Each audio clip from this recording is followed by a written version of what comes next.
guys, welcome back to my channel, and today is nothing special. I will just do an unboxing.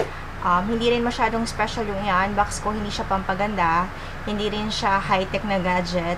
Okay, na-purchase ko to sa online seller na kapitbahay namin.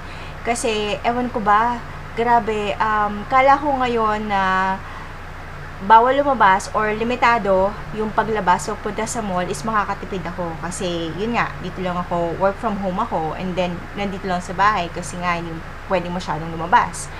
So, kala ko mas tipid yon. Pero, dahil nga sa work from home ako, so, lagi ako nasa internet, lagi ako nasa harap ng laptop, ayun, ang dami-dami ko nakikita mismo, kahit yung mga kapitbahay namin, yung mga friends ko, na ang dami mga post, na puros mga kung ano-ano na ang gaganda. So, hindi ko mapigilan na mag-purchase sa kanila or bumili sa kanila kasi naman yung mga pinopost naman nila, ang ganda-ganda. So, FYI guys, yung karamihan sa mga binibili ko sa mga friends ko or sa online is yung pinag-iisipan ko kung kailangan ko ba. And most of the time, kailangan ko yung mga binibili ko, especially ngayon na nasa krisis sa buong mundo. So, kailangan mag-iisip talaga tayo ng mga bibili natin bago natin bilhin yung isang bagay. Kung kailangan ba natin, kasi 'di ba sabi nila, iba yung want at saka yung needs.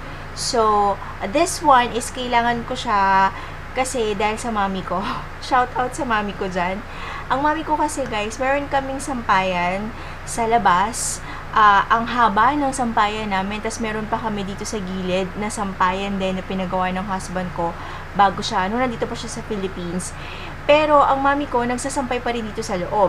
May bubong naman yung sampayan namin, so safe naman kahit umuulan. Pero ang hilig niya magsampay sa loob ng bahay, sa sala pa. So, talagang lagi ko siyang kinukuha, tapos nilalabas ko siya ulit, nilalagay ko siya sa sampayan sa labas. But, pinabalik ulit niya sa loob.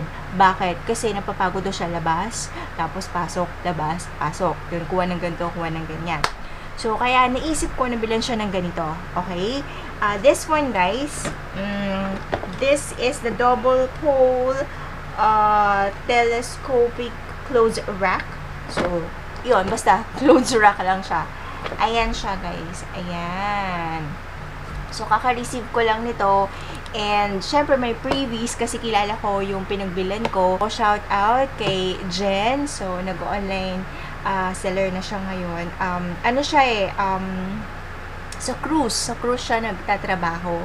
Pero, isa siya sa mga umuwi dito para mas safe yung kalagayan niya. Kasi, di ba sa cruise, nagkaroon ng ano dyan sa cruise, ng issue dyan sa cruise, siya, sa mga cruise ship. So, kaya nandito siya ngayon. And then, isa sa mga pinaglilibangan niya is nag-online selling siya. So, ito, binigay niya lang sa akin ng 250 with previous. Bubuksan natin. Gusto ko lang kasi siyang i-unbox. Gusto ko lang siyang i-vlog, ganun. Yan. Hi, Mami. Bablog ko to para sa'yo. Ito na yung sampayan mo dito sa loob ng bahay. Nandito yung baby ko sa side. Kasi ang lola niya, lagi nagsasampay sa loob ng bahay. So, ayan. Continue natin para mas mabilis. And then, Jen, shout out sa'yo. Nasa na yung previous ko, inaantay ko. Sabi niya to be follow, bibigay niya. Hindi ko na maantay. So, unahin ko na tong clothes rack. And, papakita ko na lang sa inyo later on yung previous na ibigay niya sa akin. Siguro chocolate lang yun, no, Jen? Kasi yun nga, galing siya sa sa cruise. Ayan. So, guntingin na lang natin kasi yay. Okay. Okay lang ako, guys. So, ayan. Taran! Kala mo naman, napaka-importante nito. Uy, importante ito, ha? Lalo na sa mga nanay na katulad ko at sa nanay ko. Ayan. So, i-assemble natin and tignan natin kung wala bang diferensya para masoli natin agad. So, ito yung mga paa. Ito ba yung mga paa? Ayan, yung mga paa. And then, ayan. So, ito yung katawan. Ito din yung additional. Yan. Diyan mo siya itutusok. Parang napaka-high-tech ng binablog ko no? Bakit ba? Di ba? Pwede mong i-vlog kahit anong gusto mong i-vlog. Kaya ka nga vlogger, di ba? Yan. Kahit na anong gusto mong i-vlogger ka, i-vlog mo lahat. Go, push mo yan, girl. Okay, ayan, meron siya sa loob. Yan, para ma-adjust mo siya kasi na-adjust to. Okay, so i-assemble natin and then tingnan natin kung okay ba siya or wala siyang defects or damage. Okay guys, so in 3, 2, 1.